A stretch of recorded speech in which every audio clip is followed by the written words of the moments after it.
Already આપણે last સેશન્સમાં જે પણ રાસાયણિક તત્વો હોય એના પરથી એના પ્રકાર જોયા આપણે એટોમિક માસ યુનિટ AMU ની વ્યાખ્યા જોઈ અને એની સાથે સાથે ન્યુક્લિયસની ત્રિજ્યા અને પરમાણુ દળાંક વચ્ચેનો સંબંધ જોયો. આજના સેશન્સમાં આપણે દળ ઉર્જા અને ન્યુક્લિયર બંધન ઉર્જાની સમજૂતી લઈએ. સૌથી પહેલાં યાદ રાખો વિદ્યાર્થીઓ કે જ્યારે પણ દળ ઉર્જાની વાત કરીએ તો આઇન્સ્ટાઇન અને તેના વિશિષ્ટ સાપેક્ષવાદના સિદ્ધાંતની સમજૂતી યાદ રહેવી જોઈએ. એટલે એને આપણે special theory of the relativity પણ કહીએ છીએ. એટલે આઇન્સ્ટાઇનનો સાપેક્ષવાદનો સિદ્ધાંત. હવે જ્યારે પણ આઇન્સ્ટાઇનના સાપેક્ષવાદના સિદ્ધાંતની વાત આવે એટલે લગભગ એઝ એ ફિઝિસિસ્ટ હું એવું વિચારું કે દરેક વિદ્યાર્થીને ખબર હશે. એટલે આઇન્સ્ટાઇનના સાપેક્ષવાદના સિદ્ધાંત મુજબ ઉર્જા E is equal two mc². ફરી ધ્યાનથી સાંભળજો વિદ્યાર્થીઓ. આઇન્સ્ટાઇન એવું કહે છે કે ઉર્જાનું મૂલ્ય E is equal two mc². હકીકતમાં ફિઝિક્સમાં સૌથી સ્ટ્રોંગ ફોર્મ્યુલા આજ સુધીનો E ઇક્વલ ટુ mc². હવે આ સૂત્રની સમજૂતી પરથી cosmology, astronomy, quantum physics, nuclear physics ઘણી બધી જગ્યાએ અને એપ્લિકેશન્સ લેવલ છે. એટલે સૌથી અગત્યનો ફિઝિક્સનો કોઈ સૂત્ર હોય ને E is equal two mc². આઇન્સ્ટાઇનના સાપેક્ષવાદના સિદ્ધાંત મુજબ આઇન્સ્ટાઈને એવું કીધું કે ઉર્જા એટલે કે E ઇક્વલ ટુ mc². પણ ધ્યાનથી સાંભળજો, માત્ર અને માત્ર આ શૂન્ય અવકાશ અને રાસાયણિક તત્વને અનુલક્ષીને છે. હ્યુમન બોડી માટે કદાચ આ સૂત્ર પોસિબલ ના હોય. એટલે એ લિમિટેશન્સ, એ મર્યાદા સ્વરૂપમાં આપણે લઈ શકાય. હવે આ સૂત્રમાં E is equal two mc², જ્યાં m દળ છે અને c પ્રકાશનો વેગ. હવે પ્રકાશના વેગની વાત કરતા હોઈએ એટલે 3×10⁸ મીટર પર સેકન્ડ. હવે આપણી પાસે કોઈ પણ રકમ હોય એટલે ઉર્જાનું મૂલ્ય આપણે શોધી શકાય. હવે આના પરથી આપણે એક દાખલો જોઈએ, ઉદાહરણનો દાખલો. વિદ્યાર્થી જોજો. હવે આપણે આવો જ એક દાખલો છે, ઉદાહરણ 13.2.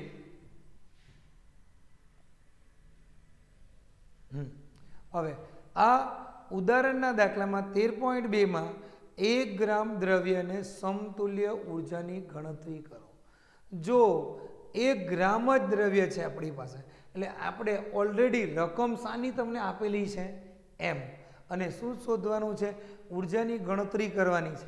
એટલે આ ઉર્જા E ઇક્વલ ટુ 1 ગ્રામની વાત કરીએ. સૌથી પહેલાં તમને દળ આપેલું છે 1 ગ્રામ, કન્વર્ટ કરી દો કિલોગ્રામમાં, 10⁻³ કિલોગ્રામ. હવે આ જ રકમ આપણે મૂકી દઈએ એટલે આ રકમ 10⁻³ સામા રકમ બદલાઈ ગઈ છે, આ રકમ કિલોગ્રામમાં. હવે આ જ સમીકરણમાં 10⁻³ અને c પ્રકાશનો વેગ 3×10⁸ હોલ સ્ક્વેર, આ જ રકમ 9, 3નો સ્ક્વેર, આ રકમ 8×2 16, 16 - 3 એટલે 10⁻13 જૂલ. એટલે આપણી પાસે જો 1 ગ્રામ ઉર્જા હોય તો વિદ્યાર્થીઓ જુઓ ઓલરેડી 9×10⁻13 જૂલ. 1 ગ્રામ દળમાં આટલી ઉર્જા. હવે વિચાર કરજો કે તમારું દળ કેટલું અને ઉર્જા કેટલી છે. ફરી તમને કહીએ, physics imaginary part of the science છે. એટલે ઇમેજનરીને જ્યારે મેથેમેટિકલમાં કન્વર્ટ કરો એટલે એ ગાણિતિક સમજૂતી આવે. ઓકે, બીજી એક વસ્તુ યાદ રાખો વિદ્યાર્થીઓ, જે રીતે આપણે આ સમજૂતી લીધી, હવે એ જ રીતે ન્યુક્લિયસની બંધન ઉર્જાની વાત કરું. ફરી ધ્યાનથી સાંભળજો. આ સામાન્ય દળ આપેલું હોય તો પણ જો દળ એટોમિક માસ યુનિટમાં હોય તો એટોમિક માસ યુનિટમાં હોય ત્યારે આ યાદ રાખજો વિદ્યાર્થીઓ, ખાસ કરીને નોંધ કરીને, જ્યારે પણ એટોમિક માસ યુનિટમાં હોય ત્યારે તેને 931.5 વડે ગુણાકાર કરો એટલે આ રકમ આપણને જે પણ ઉર્જા મળશે એ મેગા ઇલેક્ટ્રોવોલ્ટમાં મળશે. સૌથી અગત્યનું નોટિફિકેશન વિદ્યાર્થીઓ કે એક એટોમિક માસ યુનિટ હોય તો એને 931.5 વડે ગુણાકાર કરીએ તો એ રકમ ઉર્જામાં ફેરવાઈ ગઈ. એટોમિક માસ યુનિટ તો છે, દળ જ છે, એને જ્યારે ઉર્જામાં ફેરવીએ તો એ રકમ મેગા ઇલેક્ટ્રોવોલ્ટમાં કન્વર્ટ થઈ જાય છે. હવે ન્યુક્લિયસની બંધન ઉર્જાની વાત કરું અથવા ન્યુક્લિયર બંધન ઉર્જા, ફરી ધ્યાનથી સાંભળજો. ન્યુક્લિયસ અથવા ન્યુક્લિયર બંધન ઉર્જાની વાત કરીએ તો એના માટે સૌથી અગત્યનો મુદ્દો છે દળ છતી.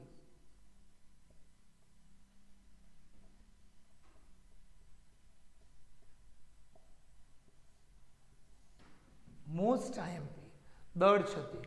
દળ છતીની જો વ્યાખ્યા આવડતી હોય તો આપણે આ જ રીતે કોઈ પણ તત્વ માટે ન્યુક્લિયર બંધન ઉર્જા શોધી શકાય. હવે સૌથી પહેલાં દળ છતીની વાત કરીએ તો ન્યુક્લિયરના દળ અને તેના ઘટકોના કુલ દળ વચ્ચેના તફાવતને, ન્યુક્લિયસના દળ અને તેના ઘટકોના કુલ દળ વચ્ચેના તફાવતને આપણે દળ છતી કહે છે.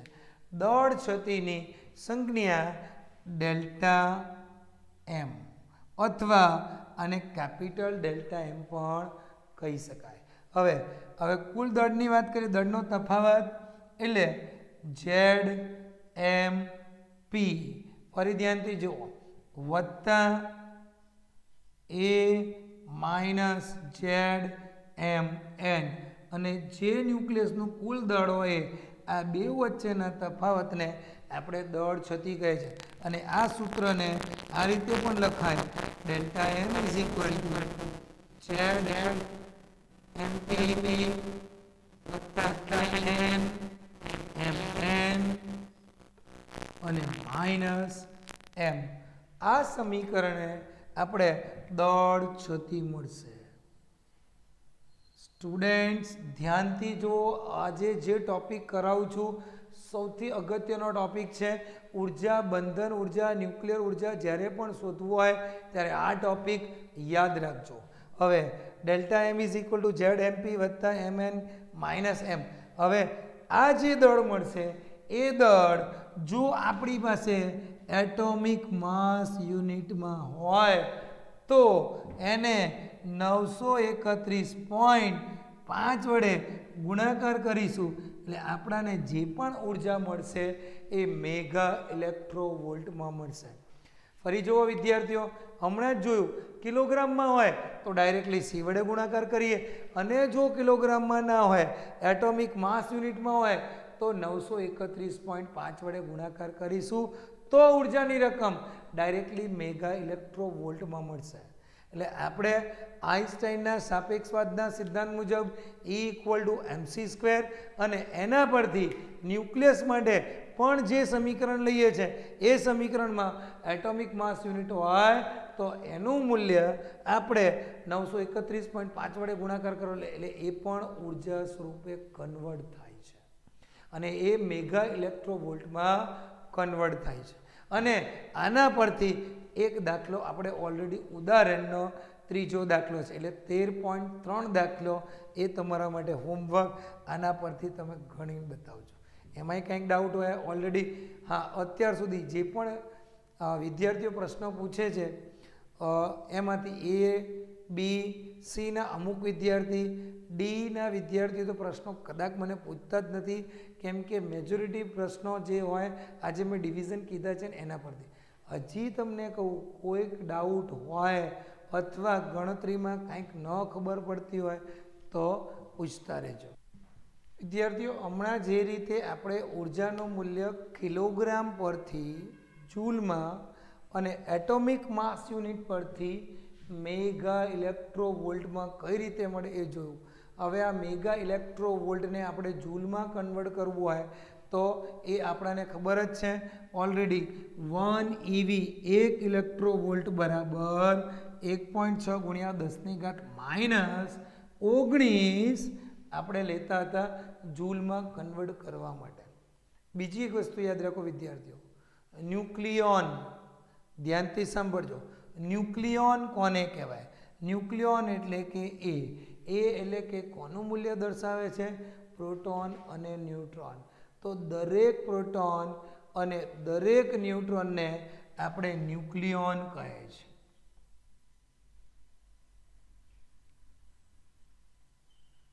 આ યાદ રાખજો. એટલે દરેક પ્રોટોન અને દરેક ન્યુટ્રોનને આપણે ન્યુક્લિયોન કહે છે. હમણાં જ આપણે જોયું બંધન ઉર્જાનો સમીકરણ, એટલે EB is equal to delta M C square. ફરી વિદ્યાર્થીઓ રિમાઇન્ડ કરો, આ બંધન ઉર્જા ડેલ્ટા એમની રકમ કિલોગ્રામમાં હોય તો સી વડે ગુણાકાર, પણ જો આ રકમ કિલોગ્રામમાં ના હોય, એટોમિક માસ યુનિટમાં હોય તો સીની રકમ મૂકવાની નહીં. ત્યારે ડાયરેક્ટલી 931.5 વડે આપણે ગુણાકાર કરીએ એટલે આ રકમ ડાયરેક્ટલી મેગા ઇલેક્ટ્રોવોલ્ટમાં કન્વર્ટ થઈ જશે. ઓકે, એટલે કિલોગ્રામમાં હોય તો સીની રકમ મૂકવાની, એટોમિક માસ યુનિટમાં હોય તો 931.5. હવે બીજી એક વસ્તુ જોઈએ, આપણે ન્યુક્લિયોનની વાત કરી. દરેક પ્રોટોન અને ન્યુટ્રોનને આપણે શું કહીએ છીએ? ન્યુક્લિયોન. હવે જો હું દળાંકને અનુલક્ષીને ન્યુક્લિયોનની બંધન ઉર્જાની વાત કરતો હોઉં તો જોજો ધ્યાનથી, ન્યુક્લિયોન દીઠ બંધન ઉર્જા એને EBN કહેવાય. દરેક ન્યુક્લિયોન દીઠ બંધન ઉર્જા EBN is equal to EB by A. એટલે અહીંથી જે ઉર્જા મળતી હોય એ ભાગાકારમાં એ લો એટલે ન્યુક્લિયોન દીઠ બંધન ઉર્જા. બીજી એક વસ્તુ લઈએ આપણે, ન્યુક્લિયોન દીઠ બંધન ઉર્જાનું મૂલ્ય દળાંકને અનુલક્ષીને, એટલે જે ગ્રાફ મળતું હોય એ ગ્રાફ વિદ્યાર્થીઓ ધ્યાનથી જોજો. દાખલા તરીકે મારી પાસે આ એક ગ્રાફ છે.